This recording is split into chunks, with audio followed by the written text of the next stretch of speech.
Hello, my name is Paula, and this is my YouTube channel. I like to talk about things related to being an INFP because that's what I am. I also enjoy talking about writing because that too is what I am, a writer. I write novels under the pen name EJ Mara. So if you want to look up some of my crazy, weird science fiction or supposed to be funny books. They are under EJ Mara, excuse me, on Amazon and on Barnes and Noble website. Okay, well, today I wanted to talk about a book that I just finished reading yesterday. It's by N.C. Marshall, and it is, I guess you could call it a cozy mystery. It's called See You Soon. And the plot is really interesting. It is about this woman who was in an abusive relationship. I think she's an INFP to be honest, because she's very creative, she has a lot of opinions. She's very opinionated and yet very kind and empathetic. But all of that beautiful personality that she has is like stuffed way down beneath this shy exterior. So to me, that sounds like a typical INFP. But she's also really cute. So that means she does attract like good friends and romantic interest because of the way she looks. So she's not as alone as most of us INFPs are because she's blessed with good looks. But unfortunately, that also is kind of a curse because her appearance attracts this one guy who has narcissistic tendencies.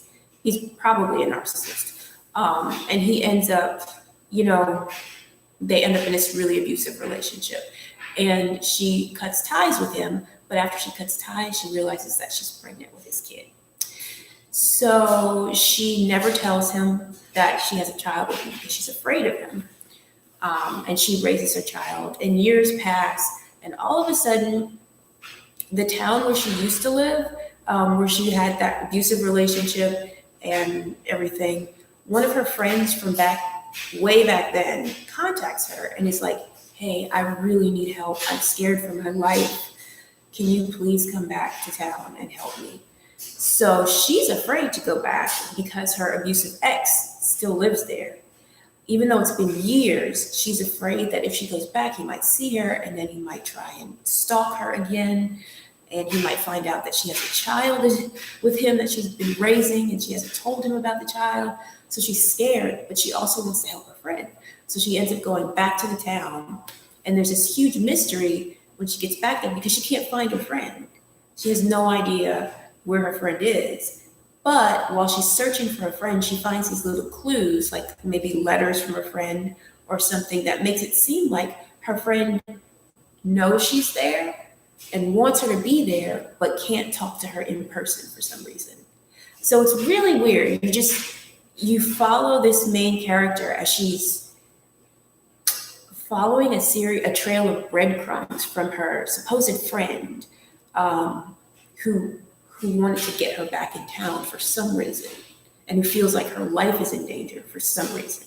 So it's just really mysterious what's going on.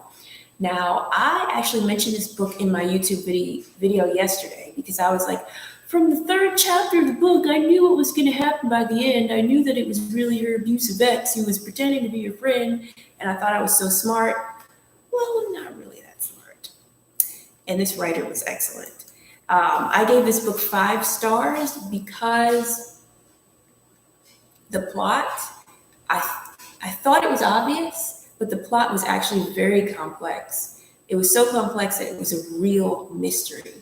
And even though I just knew I was right, I turned out to be kind of wrong. So there was a little bit of a surprise, an element of surprise in there. I won't go into it too much in case you want to read it. But yeah, the plot was really intricate. And even though I had this feeling in the beginning of the book, like by the 3rd chapter, oh my God, I know what's going to happen. So why am I even reading this? Even though I had that feeling, the writing was so compelling that I kept reading. So it was just really excellent writing and a great complex plot. The second thing that I really liked about this book was that the main character has believable and relatable flaws. She's not perfect. Like she definitely has good things about her in that she's highly empathetic. She's very kind and she's a hard worker. She's super creative. Like it's easy to like her, but at the same time, her flaws are so clear that you're also like, honey, you got a problem. In the book, because she is in INFP, I'm pretty sure, she naturally puts up walls. She would have done that like no matter what happened to her in life. But because she was in an abusive relationship, she puts up even more walls between her and the men who she is interested in. So like after she comes out of that terrible relationship and she meets a great guy, she gets in her own way because she is so suspicious of men and she doesn't trust herself or them. So it like kind of ruins her life. She ruins her own life by putting up too many walls and being too reserved and scared. And that's a huge flaw. And I like that because it's something that I think a lot of us INFPs can relate to. And even if you're not an INFP, I think a lot of people in general tend to do that. We put up walls and we get afraid.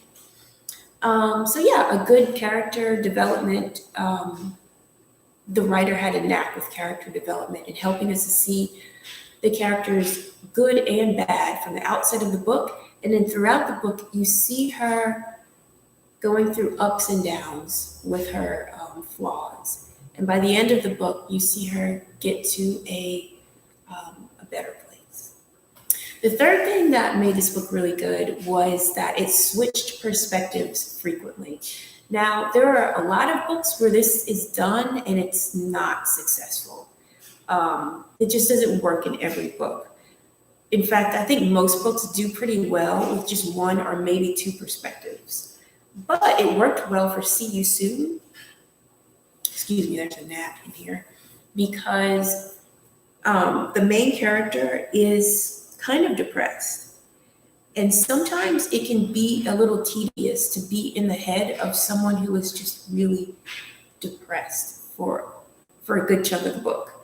But what the writer did is she had us jump from the main character's head to her daughter's perspective, and then to the person who was who wanted to get the main character to come back to town. So it was kind of refreshing to get out of a sad point of view and get into a perspective that was a little bit happier, brighter, and then another perspective that was more mysterious. Like you didn't know what their intentions were or even who they really were. But it just added a nice tension and compelling aspect to the writing.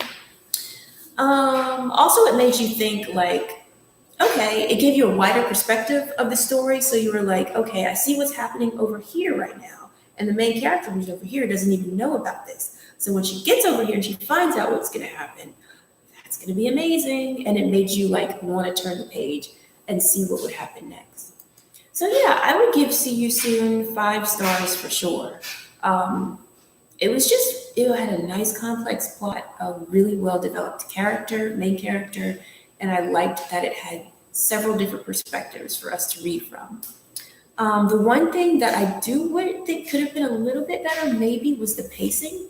It was a little bit slow, but I mean, the writing was so good that I didn't mind that it was a little slow. So if you're looking for a nice cozy mystery with a good plot, I think that See You Soon is a good choice. And it was free on Amazon. So that's also really good. Okay, that's all I got. Thank you for watching, and I hope you read something good today.